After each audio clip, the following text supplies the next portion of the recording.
এই যে ছাত্রদের কোটা বিরোধী আন্দোলন, কোটার বিরুদ্ধে আমরাও ছিলাম।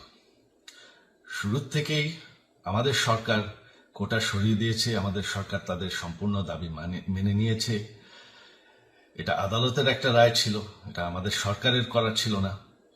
তাও আমরা অ্যাপিল করে দ্রুত এই কোটা তুলে দিই।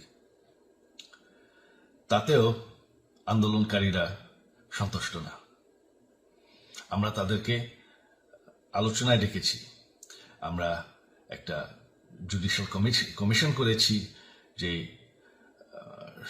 সংঘর্ষে যে হত্যাকাণ্ড হয়েছে সেটার বিচারের জন্য। অনেক পুলিশ অফিসার যারা অতিরিক্ত ফোর্স ইউজ করেছে তাদেরকে আমরা সাসপেন্ড করেছি। তাতেও এই আন্দোলনকারীরা সন্তুষ্ট নয়। আমরা যতই ছাড়, প্রধানমন্ত্রী নিজেই তাদেরকে ডেকেছেন যে আসেন আমরা আলোচনায় বসি, তাতেও তারা সন্তুষ্ট না। আমরা যতই ছাড় দিতে থাকি, যতই তাদের দাবি মেনে নিতে থাকি, তারা কিছুতেই সন্তুষ্ট না, তারা খালি দাবি বাড়িয়ে যাচ্ছে। এখন দাবি হচ্ছে যে সরকারের পতন। তবে সরকারের পতন হওয়ার পর কি হবে, কি হবে এটা কেউ ভেবেছে? আমরা বাংলাদেশে গণতন্ত্র রক্ষা করে রাখতে চাই। সরকার পতন করে নতুন সরকার আসার সাংবিধানিক অনুযায়ী শুধুমাত্র একটি উপায় আছে, সেটা হচ্ছে নির্বাচন। আমাদের সুপ্রিম কোর্ট রায় দিয়েছে যে কোনো অনির্বাচিত সরকার 1 মিনিটের জন্য ক্ষমতা নিতে পারবে না। তো তাদের এই নির্বাচনের দাবিও যদি আমরা মেনে নেই, তো তারা তো এই পর্যন্ত কোনো দাবি, আমরা যত দাবিতেই রাজি হয়েছি তারা তাদের দাবি বেরিয়ে যাচ্ছে।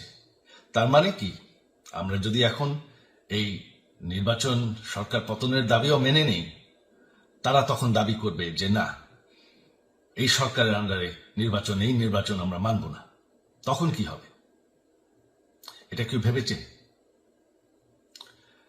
জানি আমাদের সেই সুশীল সমাজ আবার আলোচনা করছে সেই তত্ত্বাবধায়ক সরকারের অভিজ্ঞতা তো আমাদের আছে, আপনারা ভুলে গেছেন? সেই তত্ত্বাবধায়ক সরকারকে নষ্ট করে দেওয়া হয়েছিল বিএনপির আমলে ইলেকশন রিগ করার জন্য। তারপর যখন আরেক তত্ত্বাবধায়ক সরকার আসলো, দেশের কি অবস্থা হয়েছিল। শেষমেশ সব থেকে বড় কথা যে আমাদের সংবিধানে স্পষ্ট বলা আছে এবং আমাদের সুপ্রিম কোর্ট রায় দিয়েছে যে অনির্বাচিত সরকার 1 মিনিটের জন্য দেশের ক্ষমতায় থাকতে পারবে না।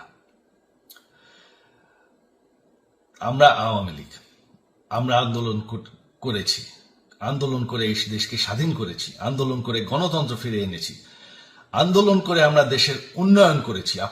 আপনারা যে বঙ্গবন্ধুর মেয়ে শেখ হাসিনার বিরুদ্ধে বলছেন, আজকে শেখ হাসিনা না থাকলে বাংলাদেশ এতদূর আসতে পারত? অসম্ভব। কেউ কল্পনা করতে পারে নাই যে বাংলাদেশ এরকম উন্নতি করবে, এরকম উন্নয়ন হবে। ঠিক আছে, শেখ হাসিনার পর আপনাদের কি হবে সেটা আমারও চিন্তার বিষয় না, আমার পরিবারের আর চিন্তার বিষয় না, আপনারা বুঝবেন। তবে এইভাবে সংঘর্ষ করে, হত্যাকাণ্ড করে ক্ষমতা দখল করা যাবে না। এটা আর আন্দোলন না।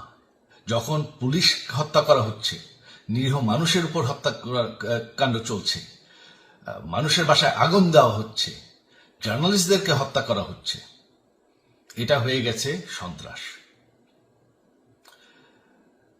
আর সন্ত্রাস মোকাবেলা শুধুমাত্র একটি ভাবে করা যায়।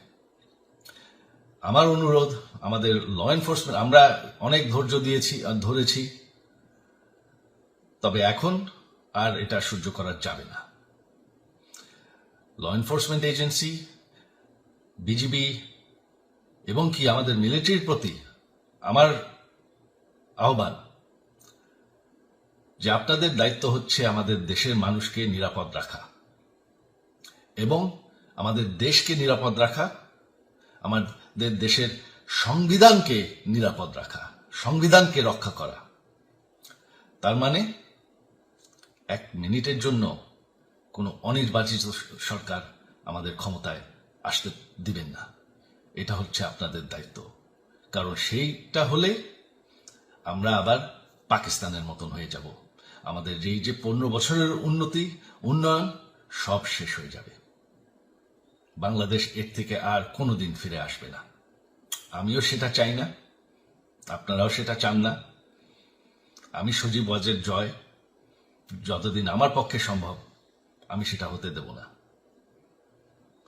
জয় বাংলা, জয় বঙ্গবন্ধু।